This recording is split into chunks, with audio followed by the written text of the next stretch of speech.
Thank you very much indeed, Chair. I really welcome this conference and rally this evening because this is centre stage in terms of some of the issues and complexities in terms of the community that I represent in East London. I'm the MP for Dagenham, and a lot of these debates around tolerance, religious expression, race are centre stage in terms of the debates we have on the streets. They are not abstract debates, actually. They're very practical in terms of their consequences day to day. In Dagenham, as many of you will know, earlier this year we saw elected 12 councillors to the British National Party. On the streets every weekend, for example, this weekend we had 60, 70 people organising against the BNP, and in turn there were many BNP organisers on the streets, and that will be a common recurrence over the next months and indeed years, because we're at the front line against the battle for the far right, not just in London but across the country. And it's interesting in terms of the debate around religious symbols, which is what we witnessed a few weeks ago, and it seemed to go on and on. And I tracked the consequences of that debate in terms of, just in an unscientific way, the responses of people at a very local level.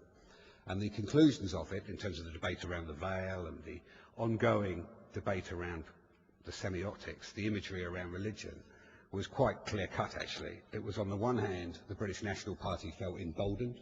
They felt that the terms of debate were moving in their way, that their prophecies, what they've been saying for years, were coming true. And on the other hand, talking to friends and colleagues in the minority communities, especially the Muslim community in Barking and Dagenham, they felt almost under siege.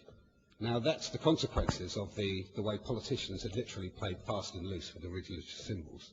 And I think we have to learn a lot from that in terms of the consequences on the ground, because the effect of it is you empty the centre ground, you push people to extremist positions, and you breed further insensitivity and fear and intolerance in communities like mine. That's why, as I say, these are not abstract debates.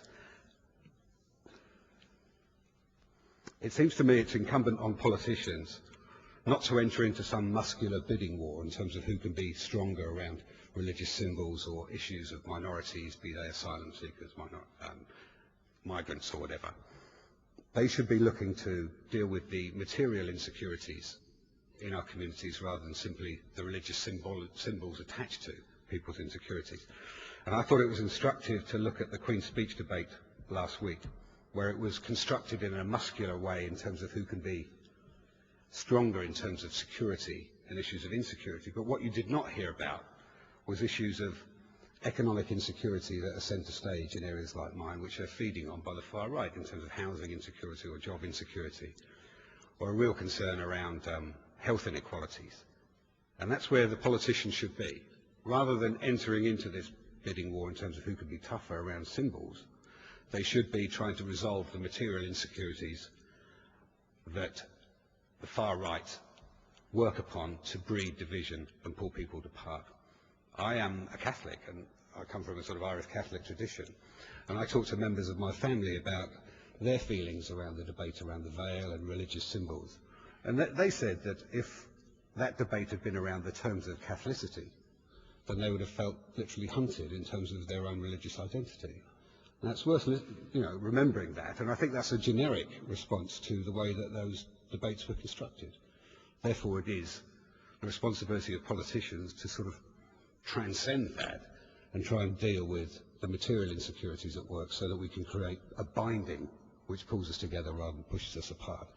And that's why the debate around the Queen's Speech of last week builds on, actually, some of the debates that we witnessed a few weeks ago in terms of religious symbols and identity.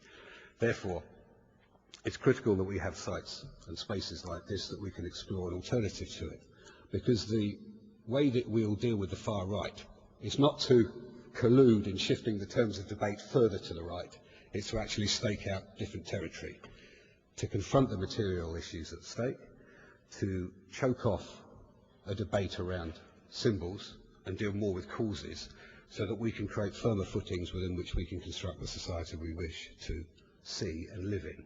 So therefore, I'm very pleased to be with you all tonight. This is a very important territory. It is fundamental in terms of the community I represent. The stakes could not be higher, and it goes back to very first principles about are involved in our communities and political representation in the first place. So thank you very much indeed for inviting me.